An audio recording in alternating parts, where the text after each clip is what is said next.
अस्सलाम वालेकुम बच्चों और अनपढ़ अफराद और जो बहुत बेसिक लर्नर्स होते हैं जिन्होंने अभी तक लैंग्वेज को शुरू ही नहीं किया होता, उनके लिए कोर्स चल रहा है मेरा, बहुत ही आसान तरीके से लेकर चल रहा हूँ। लास्ट टाइम मैंने हैज़, हैव और हैड की प्रैक्टिस करवाई थी और उसमें से मैंने जानबूझकर फ्यूचर को यानी कि विल हैव को मिस कर दिया था। वो मैंने क्यों मिस किया? क्योंकि अभी बिगिनर्स हैं, जो बेसिक लर्नर्स हैं, वो हैज़, हैव और हैड में भी बात कर लेंगे तो बात कन्वे हो सकती है, कम्युनिकेशन हो सकती है। तो लास्ट टाइम हमने जब इसकी एग्जांपल्स बनाई थी, हमने ये सिंपल किया था कि ये मलकियत के लिए शो होता है। मिसाल के तौर पे आपने ये कहा था कि आई हैव आ कार, ये मैं पिछला रिवाइज कर रहा हूँ, आई हैव आ कार, मेरे पास गाड़ी है। तो पास्ट में आपने कर दिया था आई हैड अ कार, मेरे पास गाड़ी थी, मेरे पास एक गाड़ी थी या मेरे पास गाड़ी थी, आई हैड आ कार। तो मैंने आपसे ये अर्ज़ किया, स्टूडेंट्स ने भी मुझसे पूछा कि सर इसको अगर हम नेगेटिव बनाएं तो ये ठीक नहीं है क्या? I have not a car, I have not a car या I had not a car, क्या ये ठीक नहीं है? तो ये ठीक हो सकता है लेकिन ये ज़्यादा यूज़ नहीं होता।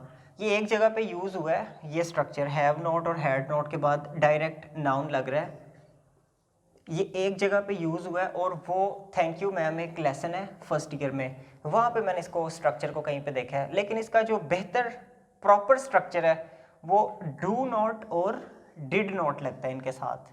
कैसे लगेगा डू नॉट?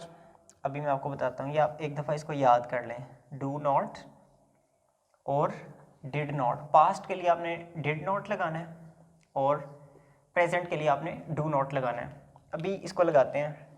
मिसाल के तौर पे अगर मैं कहता हूँ कि मेरे पास गाड़ी नहीं है, तो मैं सिंपल कहूँगा I don't have any car. आ को भी मैंने एनी में बदल दिया, उसकी मैंने रीज़न लास्ट लेक्चर में बता दी थी। आई डोंट हैव एनी कार, मेरे पास कोई गाड़ी नहीं है। पास्ट में क्या हो जाएगा? I did not have any car, मेरे पास कोई गाड़ी नहीं थी। तो इसकी आप एग्जाम्पल्स कैसे बनाई थी आपने, वो आपने यकीनन कॉपी पे लिख ली होंगी। I did not have any plan, I did not have any notebook, I did not have any money, मेरे पास कोई पैसा नहीं था। तो आपने इसकी कुछ ना कुछ एग्जाम्पल्स बना ली थी। लेकिन आज का जो मेरा टॉपिक है वो हम कर रहे हैं इसके क्वेश्चंस बनाना सीखेंगे कि इसमें हम क्वेश्चन कैसे कर सकते हैं किसी से मतलब अगर ये पूछना हो कि क्या तुम्हारे पास गाड़ी है, या क्या तुम्हारे पास बाइक है, या क्या तुम्हारे पास मोबाइल है, इस तरह अगर करना हो तो उसके ऊपर आज हम बात करने जा रहे हैं। इसको मैं रेज कर रहा हूँ।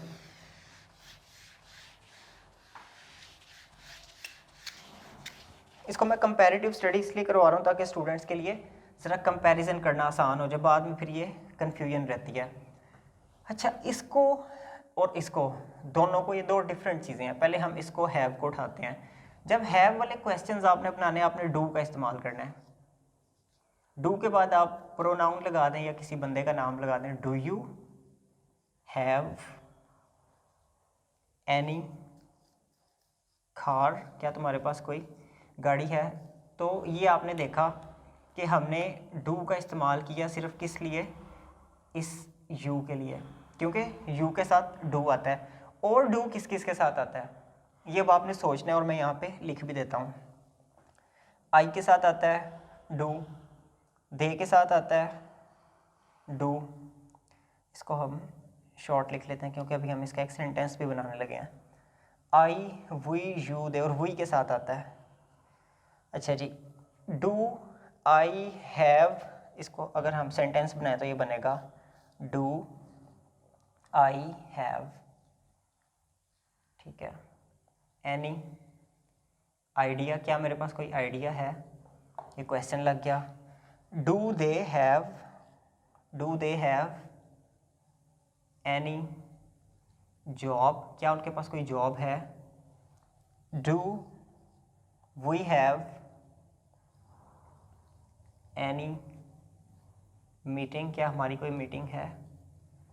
तो ये बड़ा आसान मैंने कर दिया इसको कि do I have, do they have, do we have और डू यू हैव। लेकिन आप इसकी स्पोकन में प्रैक्टिस कैसे करेंगे? आप ज़्यादातर डू के क्वेश्चन करेंगे यू वाले बंदे से, यानी कि जो बंदा आपके बिल्कुल सामने खड़ा हुआ है आपने उससे डू के क्वेश्चन करने हैं।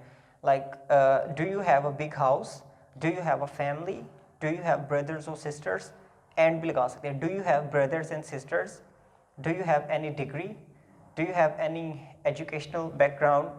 तो इस तरह करके आप उससे क्वेश्चंस कर रहे हैं और वो बंदा जवाब किस में दे रहा है, यस या नो में। अच्छा, डू वाले क्वेश्चंस का आंसर यस और नो में होगा। अच्छा, अब इसको मैं अगले राउंड में भी मूव करूंगा, हैज़ के राउंड में, लेकिन पहले मैं इसका कंपैरिजन इसके साथ कर देता हूँ। इसको सेम टू सेम अगर मैं पास्ट में कन्वर्ट करना चाहूँ कि क्या उसके पास कोई गाड़ी थी, सेम एग्जाम्पल को मैं आगे लेके चल रहा हूँ जो लास्ट टाइम मैंने सिंपल में बनाई थी, क्या उसके पास गाड़ी थी, तो ये सिंपल इस तरह आ जाएगा, डिड ही हैव, ये सारे मैं 7 प्रोनाउंस यहाँ पे लिखूंगा, he she it, did he have any car, ये क्वेश्चन मार्क आ जाएगा। उसके बाद did she have any job, क्या उस लड़की के पास कोई जॉब है थी, डिड इट भी हम लगा लेते हैं यहाँ पे, did it have any, did it have any colour, क्या उसका कोई कलर था, किसी हम टेबल की बात कर रहे हैं या किसी हम चेयर की बात कर रहे हैं, क्या उसका कोई रंग था, कोई चीज़ गुम जाती है, कोई बैग आपका गुम गया तो पुलिस वाला आपसे पूछता है कि did it have any colour, क्या इसका कोई रंग था, इसका कोई कलर था, तो आप कहते हैं कि यस इट्स कलर वॉज या it had this colour. Did you have breakfast, क्या तुमने ब्रेकफास्ट लिया, या अच्छा मज़े की बात है कि ये जो आ रहा है ना, ये हैव, ये टेक के मानों में भी आता है यहाँ पे, ये प्रेजेंट, जिस तरह हम प्रेजेंट इंडेफिनिट टेंस करते हैं इस तरह पास्ट इंडेफिनिट में भी, ये दरअसल में ये जो मज़ेदार बात है, ये डिड जो है और ये जो डू लग रहा है, ये प्रेजेंट इंडेफिनिट और पास्ट इंडेफिनिट सिंपल टेंसेस वाला ही स्ट्रक्चर इस्तेमाल हो रहा है। तो मैं इसको ज़रा अलग-अलग ही रखता हूँ क्योंकि बच्चे कंफ्यूज हो जाते हैं कि सर इसमें ये तो प्रेजेंट इंडेफिनिट या पास्ट इंडेफिनिट बन रहा है, तो अभी बन तो वही रहा है स्ट्रक्चर, लेकिन अभी आपने उस तरफ नहीं जाना। अच्छा जी, डिड यू हो गया है, अच्छा he she it I we you they, I कर लेते हैं, did I have your phone number, क्या मैंने तुम्हारा फ़ोन नंबर लिया, did we have any call, अभी कॉल को हम यहाँ पे नाउन के तौर पे यूज़ करें, क्या हमने कोई कॉल लिया, क्या हमें कोई कॉल आई, ये उस मानों में भी आ सकता है। हैव का मायने यहाँ पे रखने के मानों में आ रहा है और रखने से आप अपनी उर्दू लैंग्वेज में इसको किसी भी तरह ट्रांसलेट कर सकते हैं।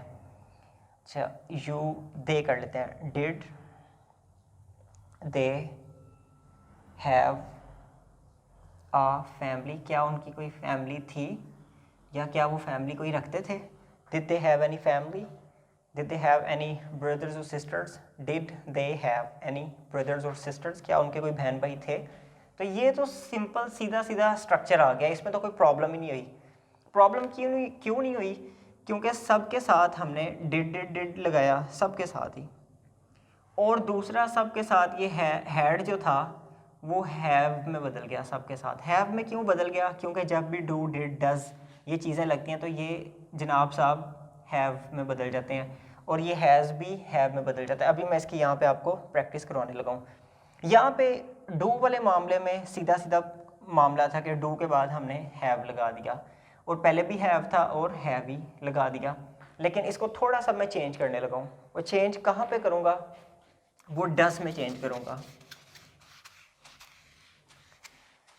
अच्छा जी, जब तो बात आई थी आई वी यू दे की, मैं यहाँ पे लिख भी देता हूँ, जब बात आई थी आई वी यू और दे की, तब तो बात बड़ी सिंपल थी, सीधी सीधी बात थी कि हमने डू और हैव लगा दिया। लेकिन अब जब बात आएगी ही शी इट या कोई सिंगुलर नेम है, जैसे अली है, अहमद है, अगर ये नाम आ जाते हैं फिर क्या होगा, फिर ये जो हैज़ है इसको हमने यूज़ करना होता है ना। हम लास्ट टाइम एग्जाम्पल में हम करते थे अली हैज़ अ कार, यहाँ पे मैं लिख देता हूँ। एग्जाम्पल क्या थी? Ali has a car, Ali के पास एक गाड़ी है, या अली एक गाड़ी रखता है।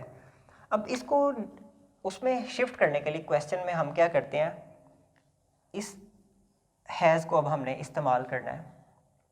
जब ये हैज़ आपको नज़र आएगा, आपने करना है does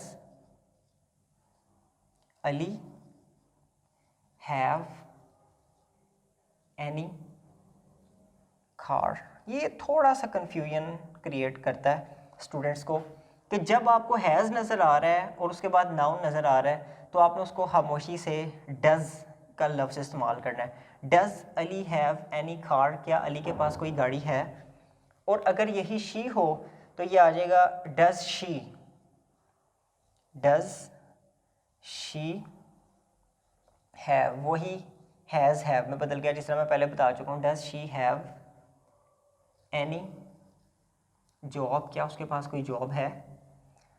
it does it have, जैसे हमने वहाँ पे डिड इट हैव किया था, डज़ इट हैव एनी। अब वहाँ पे हमने किया था कलर, यहाँ पे हम प्राइस कर लेते हैं। तब आप कोई चीज़ ले रहे हैं किसी से, कोई आपको कोई चीज़ दे रहा है, तो आप उससे पूछते हैं कि इसकी कोई कीमत भी है?